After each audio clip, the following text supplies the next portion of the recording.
말할 때에 호련히 빛난 구름이 그들을 덮으며 구름 속에서 소리가 나서 이르되 이는 내 사랑하는 아들이요 내 기뻐하는 자니 너희는 그의 말을 들으라 하시는지라. 영광과 찬송을 받으실 하나님 찬미의 제사를 드리오니 기쁘게 받아 주시옵소서.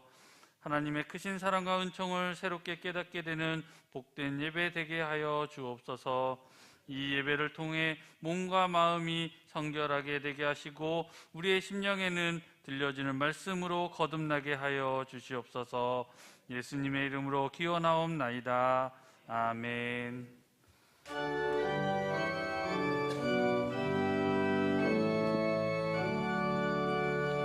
목소리 높여서 주 찬양하여라. 영광과 권세와 존귀와 위엄을 오늘이 다스리시는 만왕의 왕께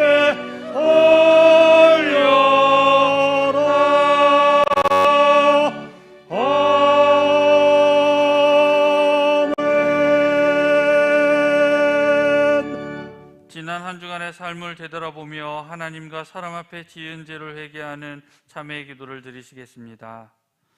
사랑하는 풍성하신 하나님 아버지, 이 불쌍한 죄를 주여 용서하여 주시옵소서. 불쌍히 여겨 주시옵소서. 하나님 앞에 알고 지으신 것 모르고 지은 죄 하나님 고백하오니 주여 저희들 알고 지은 죄 다시는 죄를 짓지 않도록, 다시는 그 죄의 길에 빠지지 않도록 손과 발을 주님께서 허락하여 주시고 하나님 성결케 하여 주시옵소서. 마음을 성결케 하시고 하나님 저희들 생각을 성결케 하시고 저희 주변 환경을 성결케 하여 주사 하나님 오직 여호와의 성결이 저희들 가운데 함께 넘쳐날 수 있도록 도와주시고 그것을 바라며 사는 저희들 되게 하시고 각오를 다지며 하나님 귀하게 하나님의 자녀다운 삶 살아갈 때 주님의 역사하심을 바라보며 하나님 저희들을 이 죄의 하나님 불쌍히 여김을 받는 저희들 다 되게 하여 주시옵소서. 저희들 나약하고 부족한 자들입니다. 오직 주의 보혈만을 바라봅니다. 주님께서 이끌어주시고 함께하여 주시옵소서. 그러므로 이제 그리스도 예수 안에 있는 자에게는 결코 정죄함이 없나니 이는 그리스도 예수 안에 있는 생명의 성령의 법이 죄와 사망의 법에서 너를 해방하였습니다. 아멘. 성시교독은 7번입니다. 하나님이여 나를 보호하소서. 내가 주께 피하나이다. 내가 여호와께 아뢰되 주는 나의 주시오니 주밖에는 나의 복이 없다 하였나이다.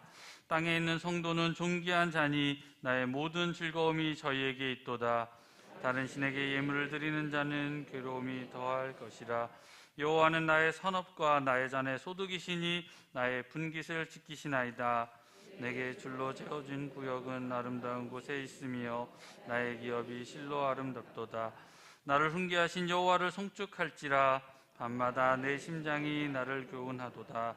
내가 여호와를 항상 내 앞에 모심이여 그가 내 우편에 계심으로 내가 요동치 아니하리로다. 아멘. 전능하사 천지를 만드신 하나님 아버지를 내가 믿사오며 그 외아들 우리 주 예수 그리스도를 믿사오니 이는 성령으로 잉태하사 동정녀 마리아에게 나시고 본디오 빌라도에게 고난을 받으사 십자가에 못 박혀 죽으시고 장사한 지 사흘 만에 죽은 자 가운데서 다시 살아나시며 하늘에 오르사 전능하신 하나님 우편에 앉아 계시다가 저리로서 산 자와 죽은 자를 심판하러 오시리라. 성령을 믿사오며 거룩한 공회와 성도가 서로 교통하는 것과 죄를 사하여 주시는 것과 몸이 다시 사는 것과 영원히 사는 것을 믿사옵나이다. 아멘.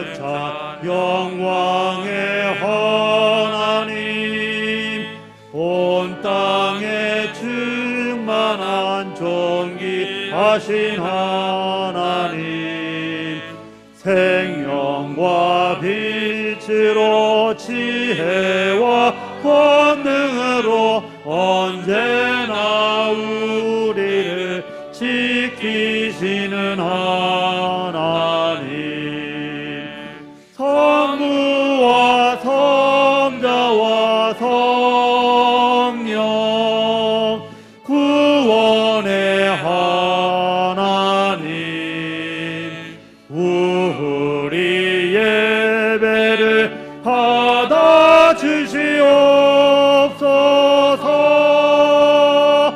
사랑이 넘치는 자비하신 하나님, 은혜가 풍성한 구원의 하나님, 자매의 심령에 평안을 주옵시고 죄악의 허물을 용서하여 주소서.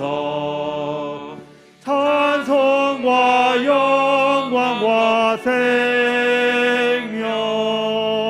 구원의 하나님, 우리 예배를 받아 주시옵소서. 연약한 심령을 굳게 세워주시고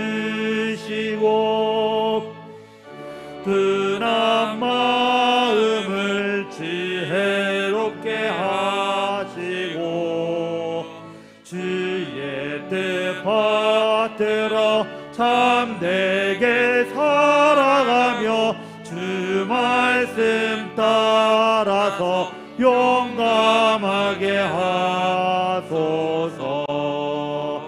권능과 지혜와 사랑 구원의 하나님, 우리 예배를 받아 주시옵소서. 주 앞에 나올 때 우리 맘이 기쁘고 그 말씀 힘되어 희망 솟아오른다. 고난도 슬픔도 이기게 하옵시고 영원에 잇대어 살아가게 하소서. 우리의 자랑과 기쁨 구원의 하나님, 우리 예배를 받아 주시옵소서. 아멘.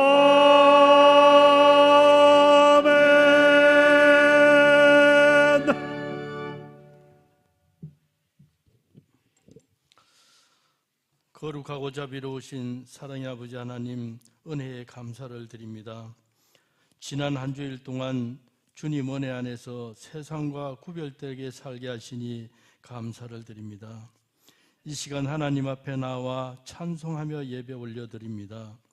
성령의 기름을 부으시고 저희들을 새롭게 하옵소서. 정함이 없는 곳에 마음 두지 않게 하시고 세상의 유혹으로부터 돌아서 여호와 일의 하나님을 경험하게 하옵소서.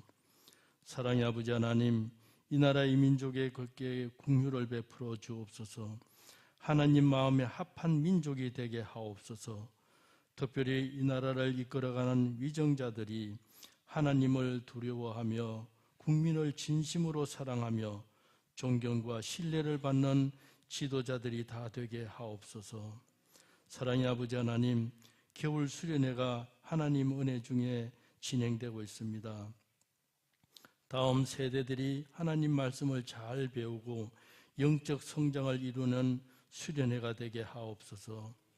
섬기는 교사들을 축복하여 주시고 그 헌신을 연락하여 주옵소서. 사랑의 아버지 하나님, 튀르기예와 시리아의 지진으로 인해서 사랑하는 가족을 잃고 삶의 터전을 잃어버려 슬퍼하는 이들에게 하나님의 위로를 허락하시고 다친 사람들에게도 치유와 회복의 은혜를 베풀어 주옵소서. 그러한 어려움 가운데서도 또 고통 가운데서도 서로 돕는 손길을 통해서 하나님의 구원의 계획을 경험하게 하옵소서. 사랑의 아버지 하나님, 오늘 예배에 참석한 모든 성도들을 축복하여 주옵소서. 각자마다 간절한 마음으로 예배를 삼하여 찾아온 성도들에게 하나님의 거룩하신 뜻에 따라 넘치는 복으로 채워 주옵소서. 군복무 중인 자녀에게와 해외에 있는 자녀에게 여호와 일의 하나님을 날마다 경험하게 하옵소서. 말씀 대언하시는 담임 목사님 영적으로 육적으로 강건하게 하시고 선포되는 말씀을 통해서 우리의 심령이 새롭게 변화되는 복된 말씀 되게 하옵소서. 기도로 준비하여 드리는 성가대의 찬양으로 영광 올려드립니다. 감사드리며 예수 그리스도 이름으로 기도하옵나이다. 아멘.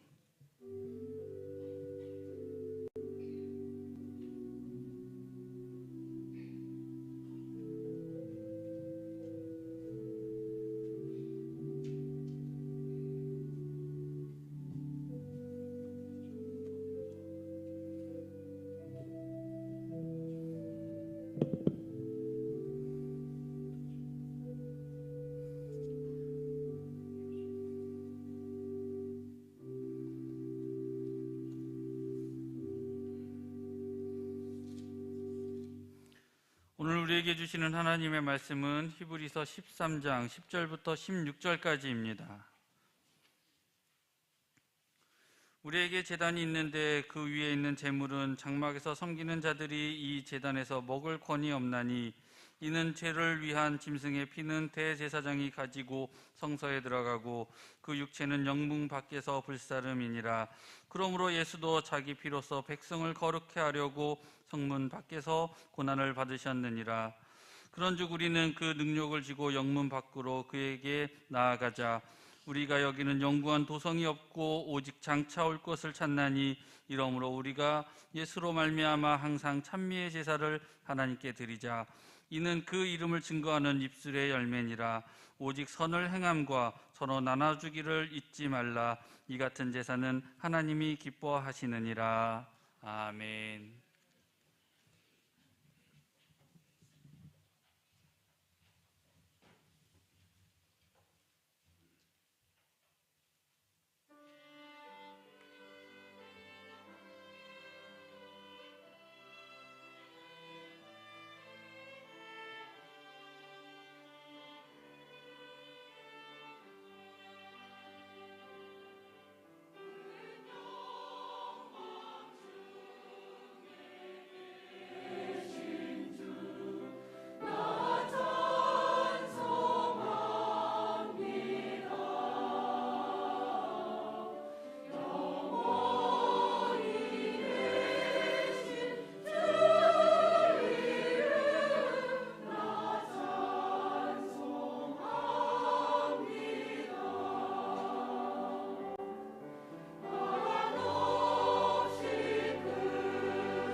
복된 주일 아침 하나님께서 말씀으로 은혜 주시기를 축원합니다.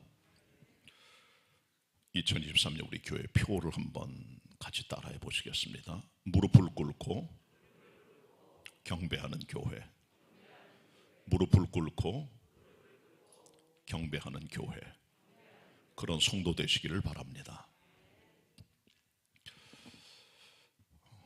지난 2주간 동안은 히브리서의 말씀을 가지고 구약의 제사와 관련해서 예배에 대한 설교를 드렸습니다.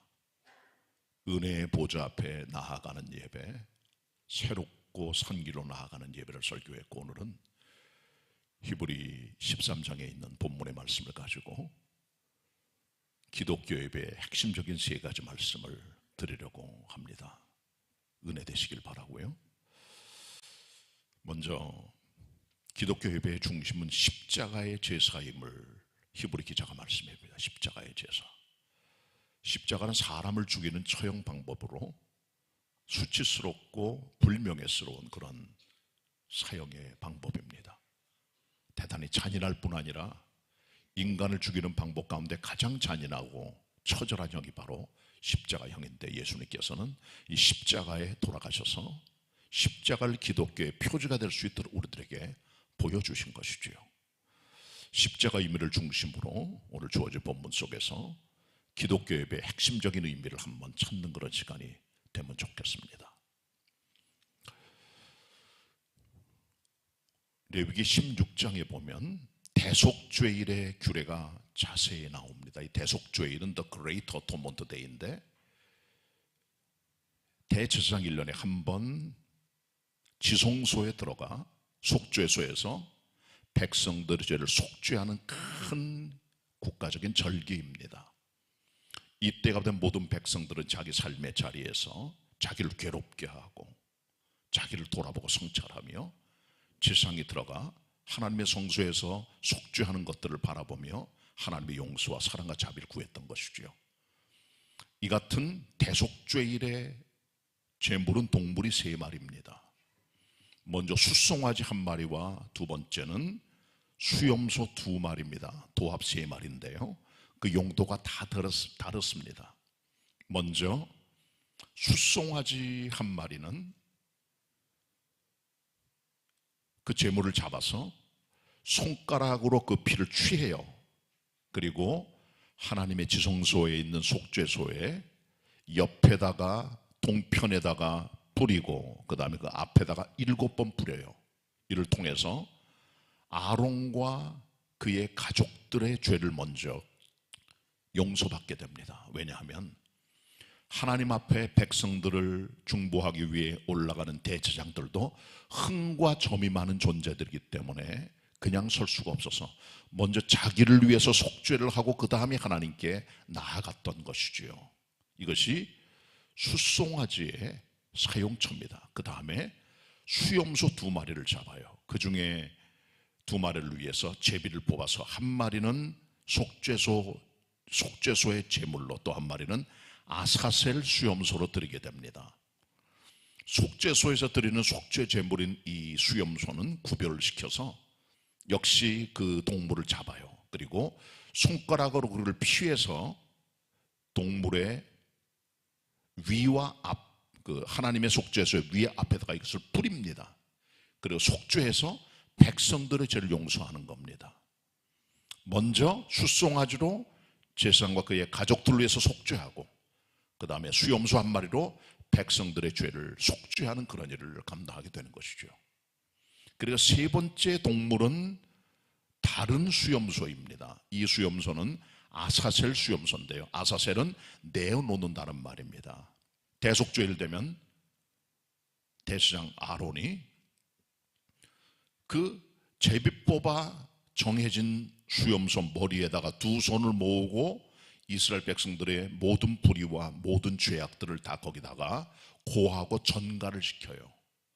그럼 모든 백성들의 죄를 뒤집어 쓰고 이 수염소가 정해진 사람에 의해서 광야로 나가게 됩니다. 그리고 아무도 없는 무인 지경에 이르면 그 아사셀 수염소를 놔줘요. 그럼 이 아사셀 수염소는 광야에서 죽게 되는 것이죠. 이를 통하여 백성들 죄를 속죄하는 일이 완성이 되게 되는 겁니다.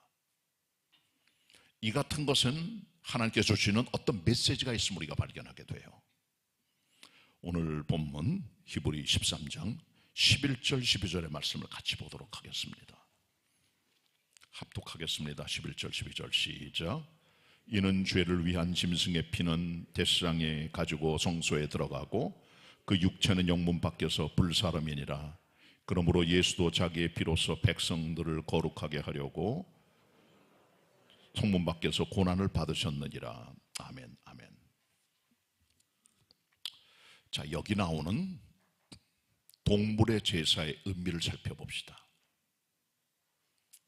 먼저 수염소와 숫송아지, 그 피는 하나님의 속죄소에 가서 뿌려요. 그리고 그 몸뚱아리, 가죽과 똥과 고기는 하나님의 성소 밖에 있는 짐 밖으로 가져가요. 거기서 불태워 버립니다. 그러니까 육체는 하나님의 성소가 아니라 짐 바깥에서 불태워서 완전히 없애버리고 정리하게 되는 거죠. 이것이 성경이 말씀해 주고 있는 하나의 속죄소의 동물의 육체에 대한 처리 방법입니다. 성경은 이렇게 말합니다. 동물의 피를 가지고 대제사장이 하나님의 성소에 들어가고 그 육체는 짐 밖에서 불태워 버린다는 그 말은 예수 그리스도의 십자가의 죽음이 성문 밖의 사건임을 보여주는 것이라고 말씀해 주고 있습니다. 여기 나타난 동물의 육체는 그리스도 예수 자신을 말합니다. 그리고 이 모든 동물의 육체는 성문 바깥으로 나가게 돼요. 거기서 불태워버리는 것처럼 예수님께서도 하나님의 성전이 아니라 바깥에서 비아돌로로사라고 하는 십자가의 길을 통해 예루살렘 북편에 있는 골고다에서 돌아가신 것이죠. 이것은 광야를 상징하는 겁니다. 예수 그리스도의 육체는 성문 밖에서 태워줌을 말미암아 여기서 그리스도의 십자가의 죽음의 은혜가 다가옴을 먼저 보여주고 있고요. 그 다음에 이것을 조금 더 명확하게 보여주고 있는 성경의 말씀, 바로 우리 레위기 10장에 나타나 있는 아사셀 수염소입니다. 아론은 이스라엘 백성의 모든 불의와 그 범죄를 아사셀 수염소의 머리에 안수해서 그 모든 죄를 다 덮어 씌워요. 죄가 전가됩니다. 그러면 이 아사셀 수염소는 이스라엘 백성의 모든 죄를 자기가 덮어 쓰고 무인지경으로 가요. 그리고 거기서 죽게 됩니다. 목마르고 먹을 것 없고 동물들의 공격을 통해 서서히 죽어가는 것을 보여줘요. 이것은 바로 예수 그리스도의 십자가의 죽음이 얼마나 처절하며 능욕스러우며 고통스러운가를 보여주고 있는 하나의 모습임을 우리가 알 수 있게 되는 것이죠. 예수 그리스도의 죽음은 성전이 아니라 성 밖에서 능력을 지고 십자가를 지시고 가신 처절한 고난의 모습이었음을 우리는 이 본문을 통해 다시 한번 발견하고 깨닫게 되는 것이죠. 그래서 시편, 오늘 히브리 기자는 우리에게 말합니다. 그러므로 우리가 이 능력을 지고 영문 밖으로 나가자, 그렇게 말씀해줘요. 본문 13절의 말씀을 같이 읽도록 하겠습니다. 그런즉 시작. 그런즉 우리는 그 능력을 주고 영문 밖으로 그에게 나아가자. 영문 밖은 그리스도의 십자가가 있는 죽음의 자리입니다. 십자가의 죽음은 보통 사람을 죽이는 방법이 아니라 죄인들을 죽이는 처절하고 가장 잔인한 인간 처형법입니다. 아주 수치스러운 거예요. 그러나 주님께서는 죄가 없으신 하나님의 아들로 이 땅에서 고난을 받으시고 모든 인간의 능력을 걸머지시고 그리고 십자가에 돌아가신 것이죠. 성문 밖에서 백성들은 예수님을 다 배척했습니다. 호산나 종려나무까지 흔들며 주님의 입성을 축하했던 백성들이 그를 십자가에 못 박으라고 외쳤던 그 무리가 됐고, 주님을 싫어했던 산헤드린의 바리새파 사람들과 모든 종교 지도자들은 예수 그리스도를 사형 판결에 넘겨주는 일을 감행했던 것이죠. 이른바 요한복음 1장 11절에 말씀하고 있는 대로 예수 그리스도께서 빛과 말씀과 생명으로 이 땅에 오셨지만 자기 백성이 영접하지 않았다는 말씀이 옳은 것이죠.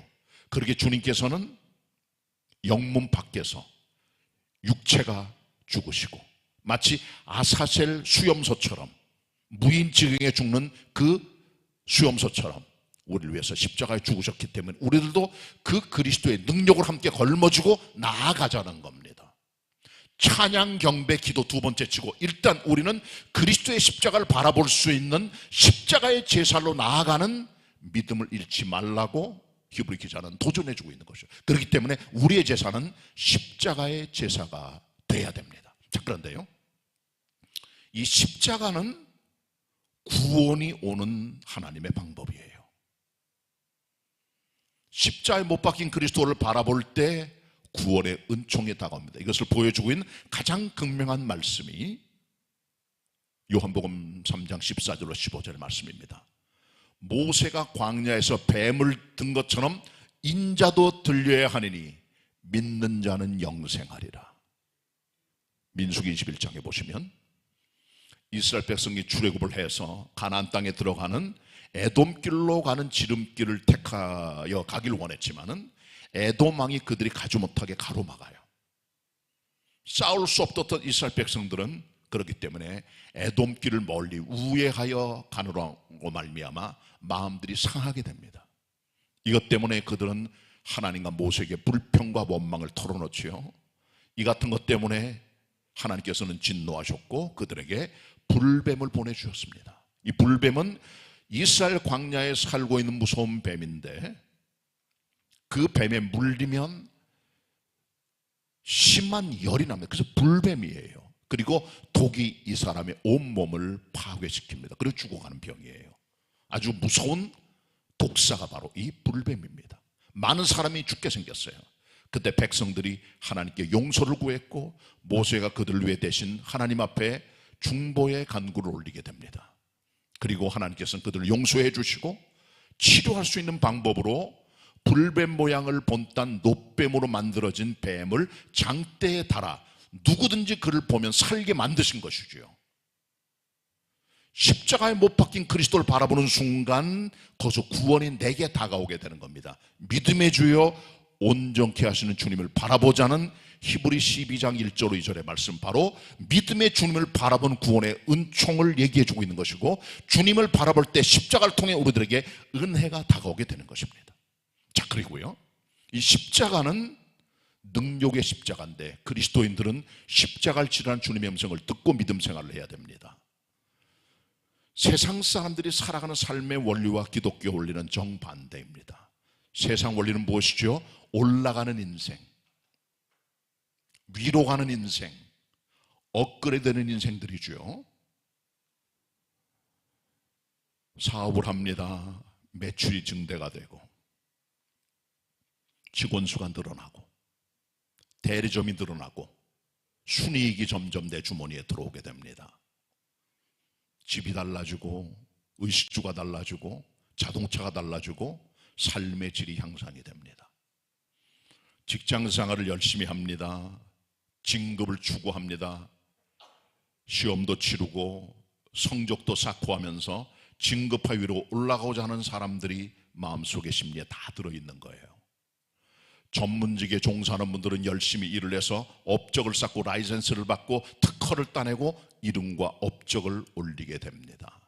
학문하는 분들도 많은 학문적인 성취를 위해서 여러 저널에 기고도 하고 연구 결과를 발표하면서 또 강의도 하면서 사람들에게 인정을 받게 되죠. 종교인들도 깊은 영성과 기도와 수도를 통해 자기를 높이고 자기 공로를 쌓고 업적을 쌓으면서 높은 고승, 고수 같은 종교인 되기로 노력을 하고 위를 향해 달려갑니다. 이것이 인간이 가지고 있는 근본적인 심리 상태입니다. 누구나 다 그걸 원합니다. 진급되기 싫어하는 사람, 돈 많이 벌기 싫어하는 사람 아무도 없습니다. 자기 삶의 자리에서 성과를 내기를 원하는 마음이 바로 인간들의 마음이지만 우리 주님께서는 그 모든 것들을 거부하시고 아래로 내려가시는 방법을 택하신 것이죠. 바로 인간이 질 수 있는 가장 불명예스러운 수치스러운 십자가를 걸머지시고 십자가에 가 성문 밖에 죽으신 것이지요. 이것이 주님의 모습입니다. 기독교는 내려가는 것입니다. 아래로 가는 것입니다. 위가 아니라 밑입니다. 빌립보 2장 5절로 11절에 보시면 너희들은 그리스도의 마음을 품으라고 말합니다. 그리스도는 어떤 분입니까? 하나님과 본체이신 하나님이세요. 그러나 하나님과 동등됨을 취할 것을 포기하시고 자기를 비우십니다. 사람의 몸을 입으셨어요. 종의 형체로 낮아지십니다. 죽기까지 복종하십니다. 우리 주님은 이 땅의 사람이 되셔서 종의 형체를 입고 동물들의 먹이통인 구유까지 낮아져 거기 탄생하셨습니다. 하늘의 하나님, 사람, 종, 동물의 먹이까지 낮아지신 그리스도 예수의 아래를 향하는 모습의 고난과 능력을 걸머쥐고 나가는 믿음 생활을 주님께서는 잊지 말라고 말씀하고 계십니다. 그렇기 때문에 기독교는 살고자 하는 종교가 아니라 죽음으로 살아나는 것입니다. 낮아짐을 통해 올라가는 것입니다. 없어짐으로 있게 되는 것입니다. 부족함을 통해 온전하게 되는 것임을 여러분 기억하시고 예배 드릴 때마다 십자가를 붙들고 하나님께 나아가 겸손히 경배하는 믿음의 성도가 되시기를 바랍니다. 자, 두 번째 제사는 찬미의 제사입니다. 하나님께서는 찬미의 제사를 기뻐하십니다. 즐거워하십니다. 우리가 노래하는 거 즐거워하세요.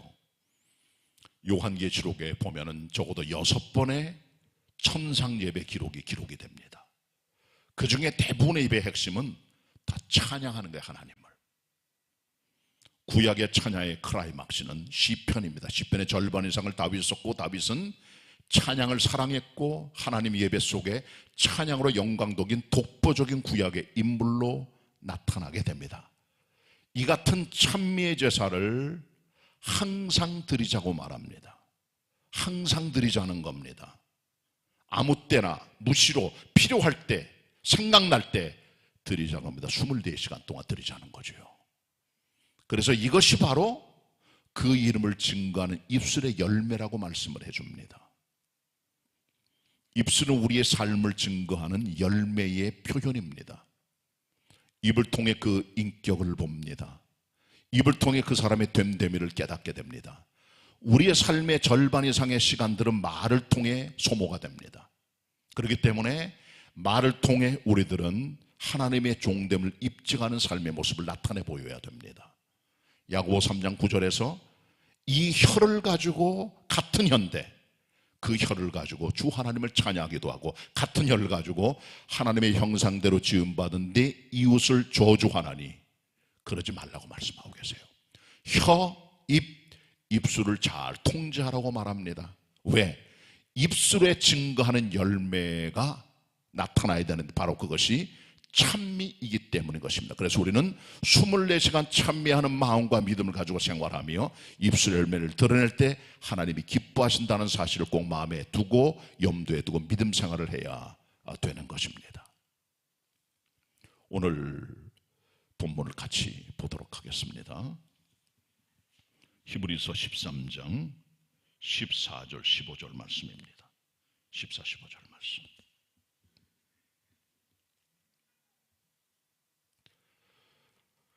합독하겠습니다. 2절 시작. 우리가 여기는 영구한 도성이 없고 오직 장자할 것을 찾나니 이러므로 우리가 예수로 말미암아 항상 찬미의 제사를 하나님께 드리자. 하나님께 드리자. 찬송에는 임팩트가 있어요. 사람들에게 영향을 줍니다. 저희 교회 잘 섬기시다가 몇 년 전에 주님의 부름을 받으신 정의숙 권사님이라고 계세요. 사랑이 많으신 권사님이세요. 이 권사님께서 아주 오래전에 남편이 병이 들어 병원에 입원을 해서 6인실에 들어가게 됐어요. 남편을 잘 간병하는데 이 권사님이 시간 날 때마다 남편을 간병하고 기도하면서 찬송을 부르셨어요. 지금이야 4인실 6인실 병실 가서 찬송으로 큰일 납니다. 간호사가 대번 뛰어와서 종교행사 하지 말라고 말합니다. 그래서 우리 지혜롭게 선택한 거는 혹시 병실에 가게 되면, 지금은 들어갈 수도 없지만은 가게 되면은 찬송가를 가사로 읽어드려요. 부를 수 없으니까 조용하게.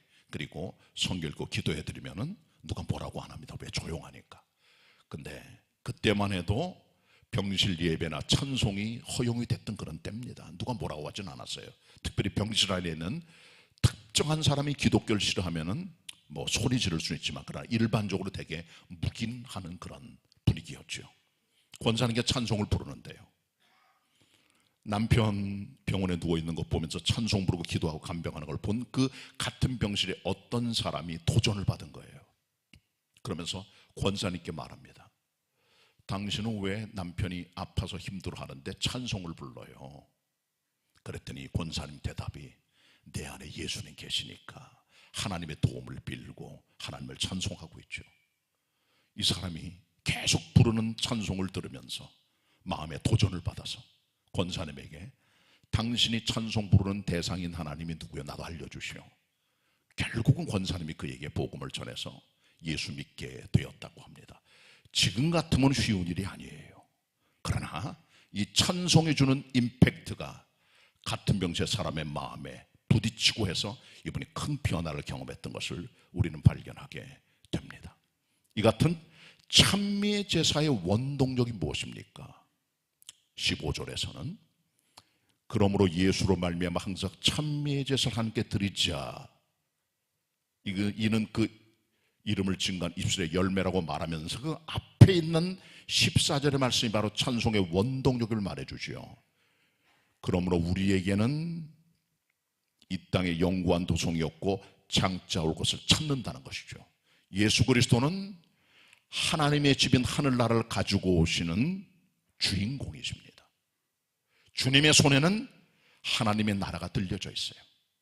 영구한 도성, 장차 올 것, 이 땅에 있는 없어지는 사라지는 도성이 아니라 하늘의 도성을 바라보는 신앙 가지고 주님을 찬미하라고 주님은 명령하고 계시는 것이죠. 요한복음 14장 1절로 6절에 예수님 말씀하십니다. 너희는 근심하지 말라. 하나님을 믿고 나를 믿어라. 내 아버지 집에 거할 것이 많도다. 내가 아버지 집에 가서 너희를 위해서 처소를 예비하면 내가 너희 있는 곳에 다시 와서 너희를 위하여 그곳에 이끌어 그곳에 너희도 함께 있게 할 것이다. 그렇게 말씀하셨어요. 거기 말한 하나님의 집 처소는 하나님의 나라를 말해주는 겁니다.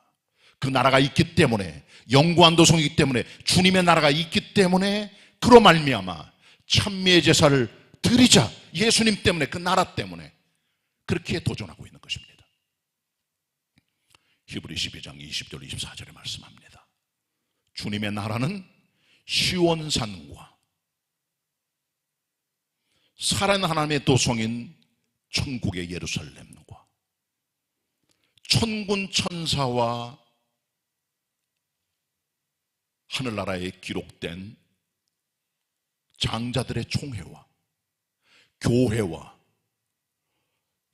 온전케 된 사람들의 영들과 만물의 심판주 하나님과 새 언약의 중보이신 예수 그리스도, 그리고 아벨보다 더 나은 뿌린 피라고 얘기해주고 있어요. 그러니까 하나님의 나라는 시온산입니다. 하늘에 살아있는 도성인 예루살렘입니다. 장자들의 총회입니다. 눈에 안 보이는 교회입니다.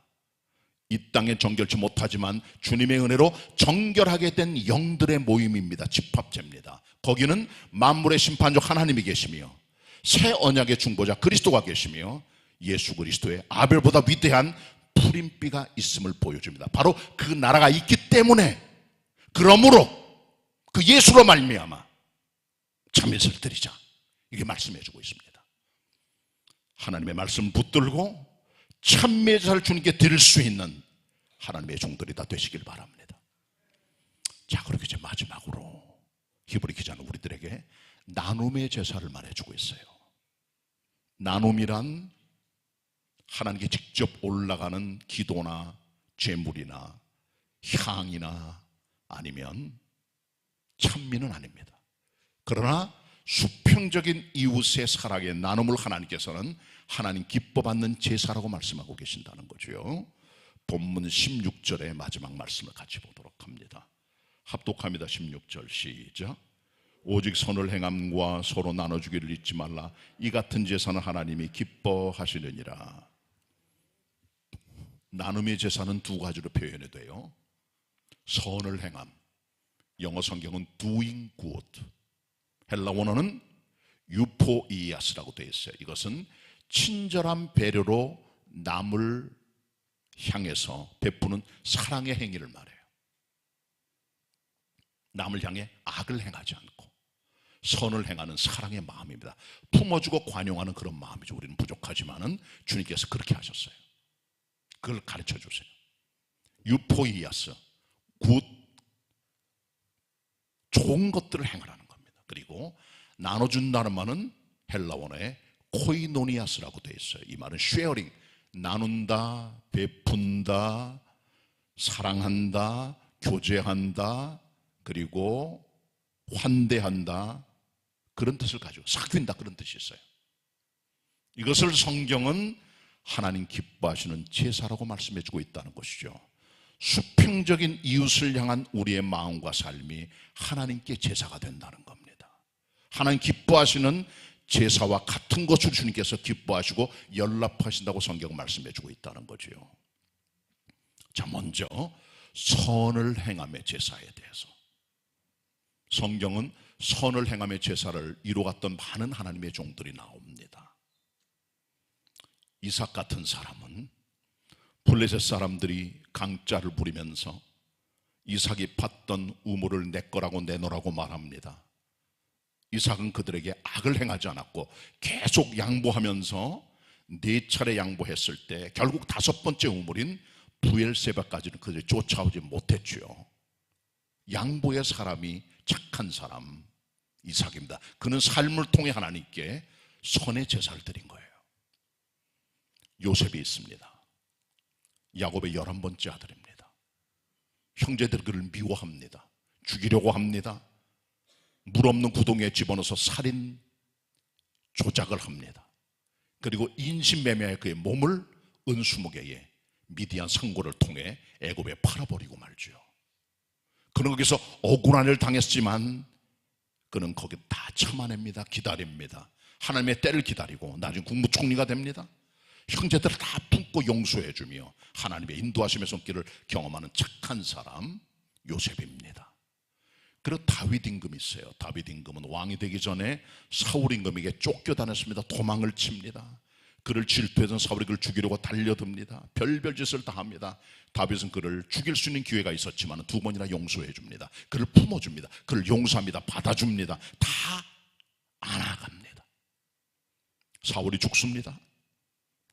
사울의 부하였던 아브넬의 정권을 잡습니다. 다윗은 그 사람도 품어줍니다. 다윗의 아들 압살롬이 아버지에게 쿠데타를 꾀합니다. 그 아들도 사랑합니다. 쿠데타 일으켰지만 아들이 결국은 죽게 됩니다. 그의 죽음 때문에 눈물을 흘립니다. 선한 사람이에요.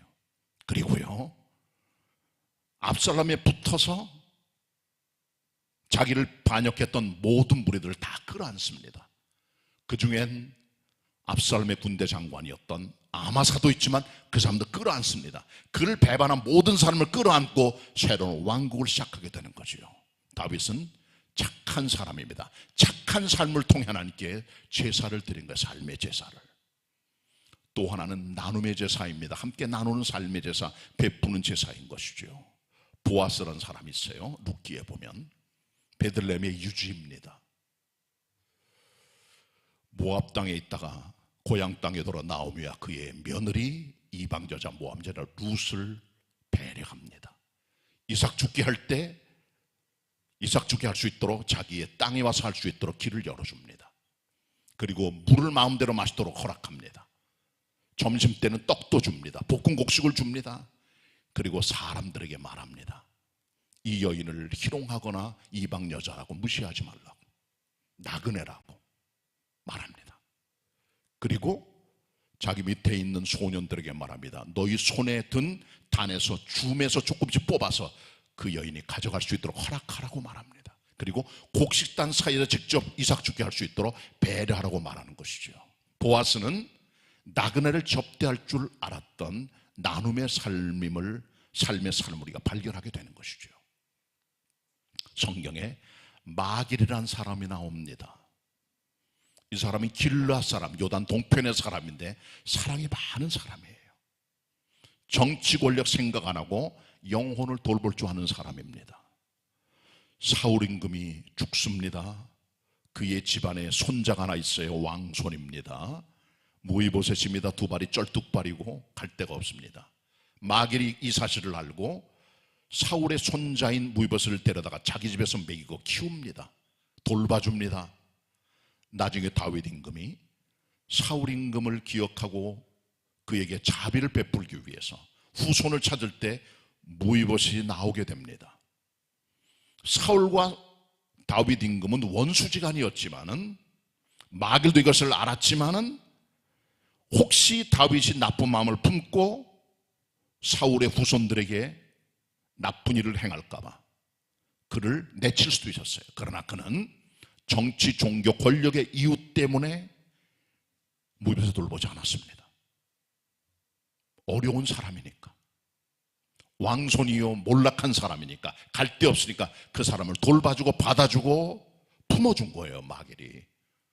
정치로 따지자면은 다윗 편에 붙어서 원수의 손자를 데리고 있을 필요가 없는 거죠. 이 사람은 정치 권력에 붙은 사람이 아니라 영혼을 사랑할 줄 알았던 진실한 주님의 종입니다. 그리고 나중에 다윗이 압살롬의 쿠데타 때문에 도망을 치게 돼요. 다윗과 모든 그의 백성들이 힘들어하며 지쳐 있습니다. 먹을 것이 없습니다. 그때 이 마길이 압살롬에게 잘못 보인 걸 알면서도 수세에 몰려있는 다윗을 위하여 길르앗에 있는 노인 바실레와 암몬 출신의 사람 소비와 더불어 세 사람이 다윗이 용기를 얻을 수 있도록 그를 배려하고 나눔을 해요. 침상을 준비합니다. 대야를 준비합니다. 질것을 준비합니다. 밀과 보리와 밀가루와 콩과 팥을 준비합니다. 그리고 즉석에서 먹을 수 있도록 볶은 곡식, 볶은 녹두를 준비합니다. 그리고 떡과 치즈와 뻐들을 준비하여 백성들을 먹입니다. 다윗은 용기를 얻습니다.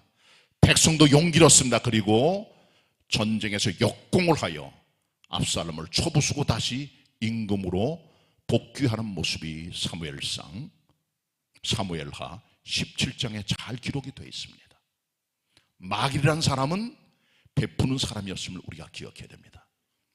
사도행전 4장 신약에 보면은 바나바라는 사람은 구브로 사람이면서도 레위족 출신이에요. 하나님을 믿고 은혜 받습니다. 자기 밭을 팝니다. 그리고 사도들의 발 앞에 두어 모든 성도들이 필요를 따라 함께 나눌 수 있도록 모든 걸 바친 나눔의 사람이 바나바입니다. 같은 사도행전 9장에 보시면 다비다라는 여자가 나옵니다. 다른 이름으로는 도르가라고 하는데요, 사습이라는 뜻이 있습니다. 많은 사람을 도와준 과부예요. 선행과 구제를 하면서 많은 사람에게 사랑을 베풉니다. 이 여인이 병들어 죽었습니다. 베드로를 초청해 베드로가 기도하고 여인을 살려내주요. 기적적인 역사입니다. 이 같은 다비다의 모습도 나누는 삶의 모습의 극침을 우리가 발견하게 되는 것이죠. 작년 연말에 반가운 전화를 제가 받았어요. 1년 전쯤 목회를 하다가 공황장애는 너무 힘드신 목사님인데 1년 동안 소식이 없어요. 목회를 잘 하셨습니다. 근데 심신이 피곤하고 우울증이 오고 스트레스를 받고, 그리고 이 목사님이 너무 힘든 시간을 보내다가 교회를 사임했어요. 갈 데도 없습니다. 그래서 이곳 밑으로 쫙 내려가다가 가장 새가 싼 경상남도의 어떤 도시에 들어가셨어요. 목사님은 돈을 못 봅니다. 목회도 못하고 아무것도 못해요. 사모님과 딸이 힘들게 돈을 벌어 가족들이 단칸방에 생활을 합니다. 1년 동안 연락이 끊어졌는데 월요 목회자 모임에 늘 나왔던 그런 아주 규칙적으로 성실한 그런 목사님이에요. 연락이 끊어졌어요. 연말에 전화가 왔어요. 목사님, 제가 살아났습니다. 아는 분들의 도움, 또 약 치료, 또 좋은 공기 이런 걸 통해 회복이 된 거예요. 제가 좋아졌다고. 설명을 들어보니까 너무 힘들게 살아요. 마침 그때 우리에게 권사님 한 분이 제게 봉투를 가져오셨어요. 목사님, 가장 힘든 목사님께 이것을 전달해 달라고. 그 목사님의 전화를 받고 바로 그분에게 송금을 해드렸습니다. 그리고 권사님께 이렇게 사용했다고 말씀을 드렸어요. 나눔도 제사입니다. 하나님께 올라가는 수직적인 제사, 예배, 찬양, 기도 다 소중하지만 함께 나누는 수평적인 나눔도, 선을 행함도 하나님께서는 기뻐하시는 제사라고 인정하심을 우리가 기억을 하고, 2023년도에는 십자가를 바라보는 제사, 찬미의 제사, 나눔의 제사를 통해 하나님께 영광을 돌리시는 성도들이 다 되시기를 바랍니다. 기도 올리겠습니다. 주님, 죽은 개만도 못한 이 사람이 하나님의 단에 올라와 주의 말씀을 그대로 대언하였습니다. 저희들 예배 드릴 때마다 십자가를 붙들게 하옵소서. 우리의 삶 전체가 찬미가 되게 하여 주옵소서. 우리의 삶에 선을 행하가 나눔을 통해 하나님께 드려지는 나눔의 제사가 주님께 드려지게 하옵소서. 이 같은 제사로 주님을 즐겁게 할 수 있는, 하나님을 영원하게 하는 우리 모든 성도 되게 하여 주시옵소서. 예수님의 이름으로 기도 올립니다. 아멘. 은혜 받은 말씀 생각하시면서 찬송가 146장 함께 찬양하시겠습니다.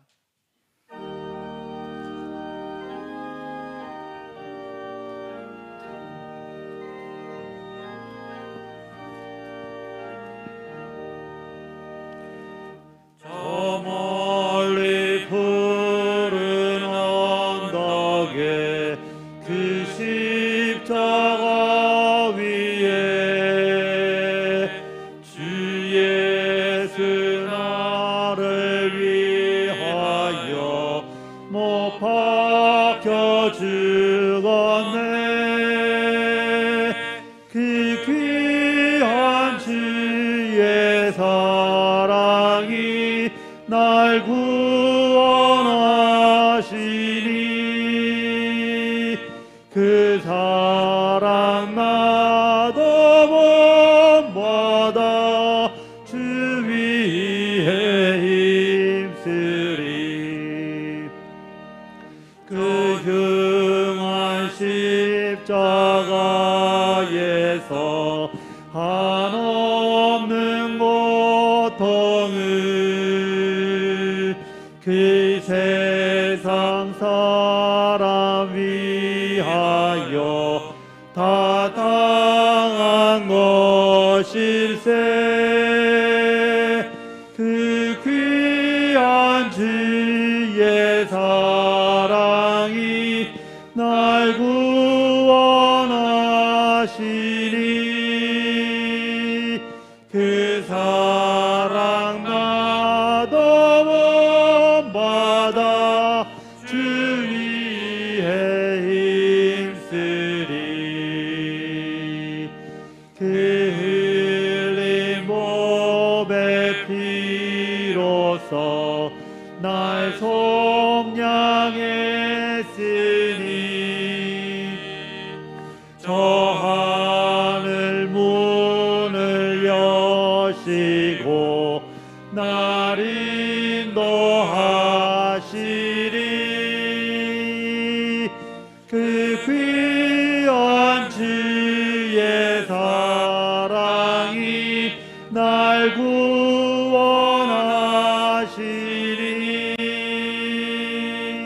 그 사랑 나도 본받아 주 위에 힘쓰리.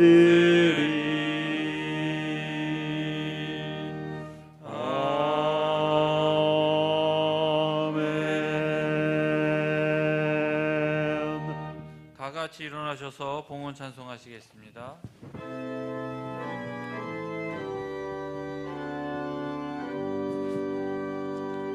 모든 것이 주께로부터 왔으니 이 예물을 주께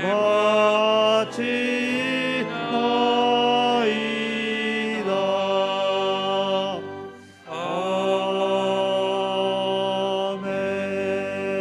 아멘.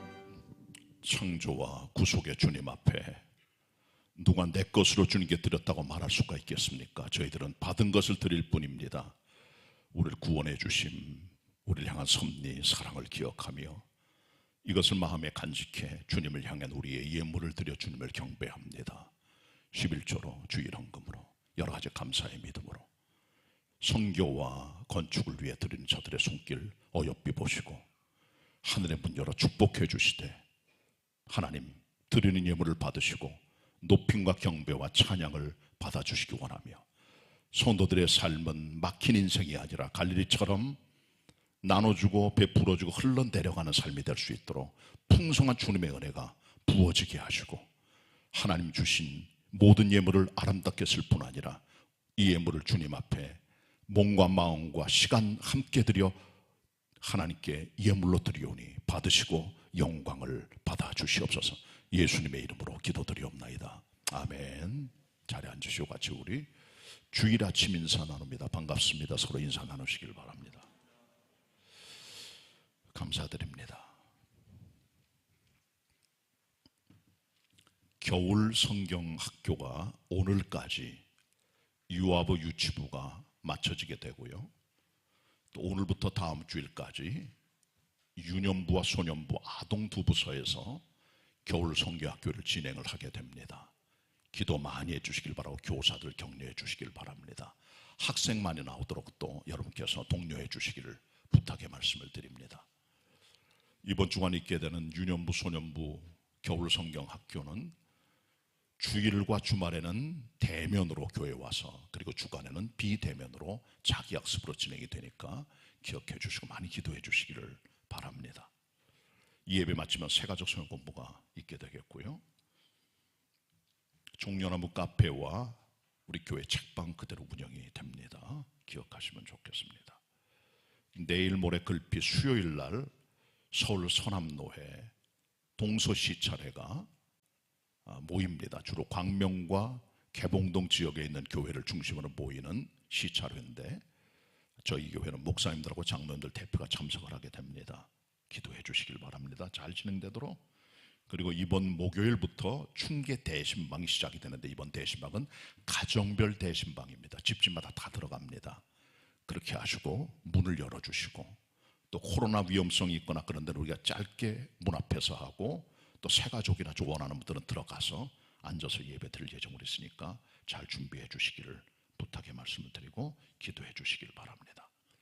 그리고 지역장, 구역장 교사도 같이 동참을 하니까 그렇게 하시고 준비해 주시길 바랍니다. 다음 주일은 3예배 끝나고 작은 수요식이 있고요. 그 다음에 다음 주일은 오후 2시에 1년 우리 한 달에 한 번 하는 구역사역자 헌신 예배를 하나님께 드리게 됩니다. 동참해 주시길 바랍니다. 또 다음 주일은 70세 이상 형제님들로 구성되어 있는 은퇴하신 갈래패 모임이 있습니다. 3부 예배 후에 다른 교회 소식과 모임들은 주보를 보시면 되겠고요. 그럼 오늘은 3부 예배 끝나고 성가대 운영회의가 모입니다. 제1성가대 연습실에서 각 성가대나 중창단 같은 팀의 대장, 단장, 팀장, 지휘자와 유급사역자들 그리고 각 부서 총무도 같이 모여서 한 해 동안에 또 성가대 프렌드를 함께 나누는 시간이 되면 좋겠습니다. 기억하시길 바랍니다. 2월 마지막 화요일에는 갈릴리 전도학교가 모이는데 교회에서 이것으로 전도를 시작하게 됩니다. 복음전도 특공대 ABC팀 전부 다 모여주시고 여전도회 임역원들 그리고 구역회 임원들과 지회장 그리고 구역장 교사들 사역들 다 모이셔서 배우시고 섬겨주시길 부탁의 말씀을 드립니다. 교회 목회와 행정사역을 원활하게 할 수 있도록 개인정보 수집 및 활용 동의서를 받습니다. 여러분 주보 사이에 또 다 내드렸으니까 끄집어내셔서 안 쓰신 분들은 거기다가 써주세요. 오늘 날짜가 있습니다. 날짜 2월 19일 써주시고 그 밑에 자기 이름 쓰고 사인해 주시고, 동면이인 경우에는 그 밑에다가 자기 구역도 표시하시면 좋겠습니다. 그리고 이미 쓰신 분들은 그 종이를 꺼내서 테이블에 놓으시면 되고 저희가 다시 수거해서 사용하도록 할 테니까, 안 쓰신 분들은 지금 써서 나가실 때 함이 있으니 거기다 내주시면 되겠습니다. 주관에 와도 괜찮고요. 그리고 여러분의 가족들 중에 쓰지 않은 분도 집에 이것을 여분으로 가져가셔서 말씀해서 해주시면 좋겠습니다. 저희가 다 갈 수는 없기 때문에 그런 것이죠.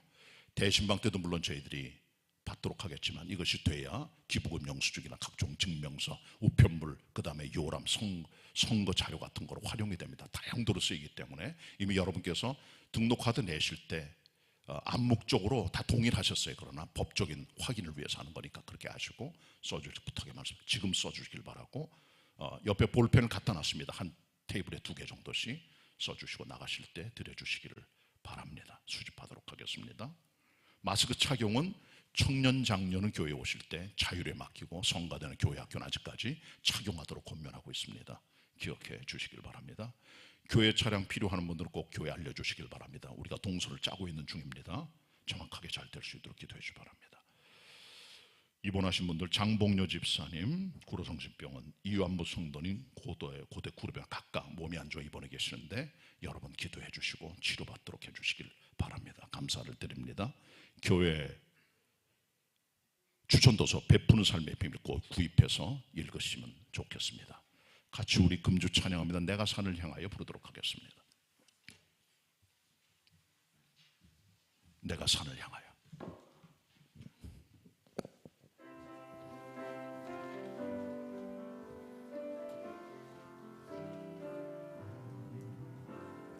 내가 산을 향하여 눈을 들리라. 나의 도움이 어디서 올고 전지 지으신 여호와 나의 왕이여 영원 무궁히 지키시리로. 성가대 부릅니다.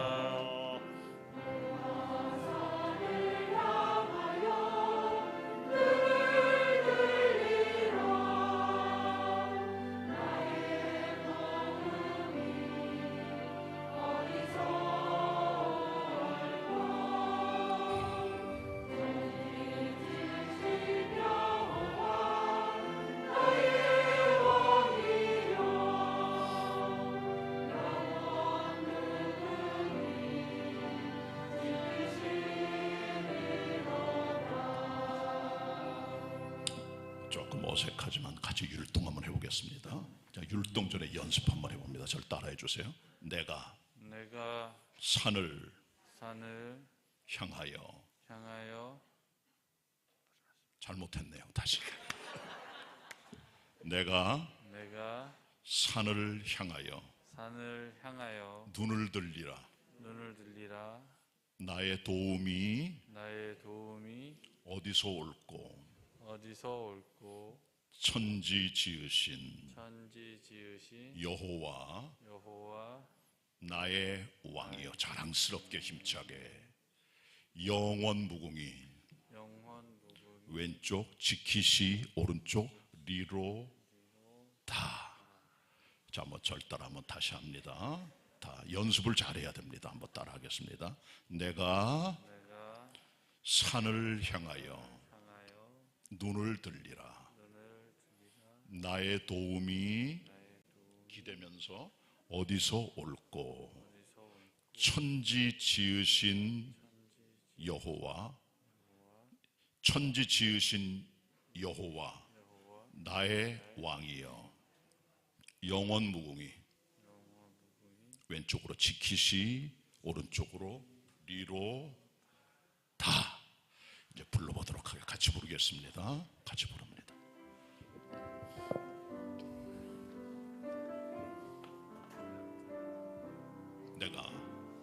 내가 산을 향하여 눈을 들리라.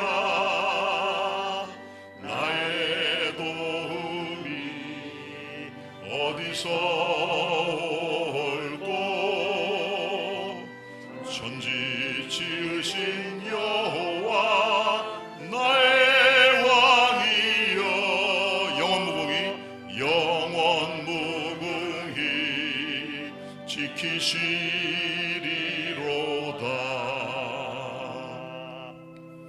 왜 산을 향하여 눈을 들까요? 산은 보통 산신령이 있는 신령한 곳입니까? 산은 성경에 보면 하나님의 임재를 상징합니다. 신의 산에 지마신 하나님 모세를 통해 우리들에게 계명을 주셨죠. 갈멜산에서 엘리야는 하나님의 은혜를 경험, 기도로 역사를 만들어내죠. 그러니까 산은 하나님의 임재를 상징하는 곳입니다.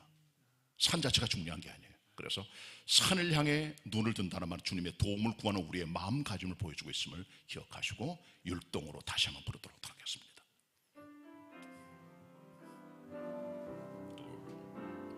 내가 산을 향하여 눈을 들리라. 나의 도움이 어디서 올꼬. 천지 지으신 여호와 나의 왕이여. 영원 무궁히 왼쪽 지키시, 오른쪽 리로다. 주님을 향해 눈을 드는 성도 되시기를 바랍니다. 한 주간 믿음으로 승리하시길 바라고 같이 일어나셔서 135장 1절 부르심으로 오늘 2부 예배 마치도록 하겠습니다.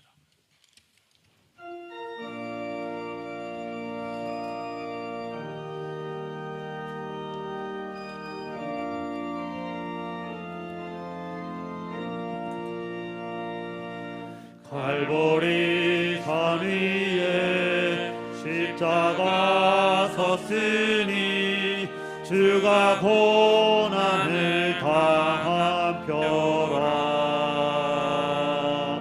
험한 십자가를 내가 사랑함은 주가 보혈을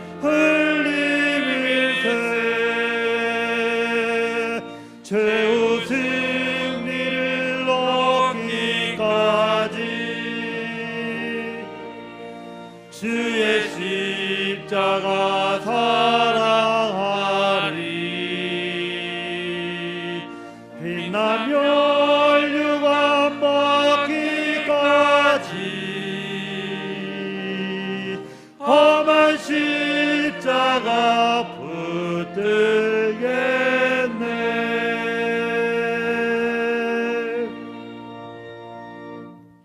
지금은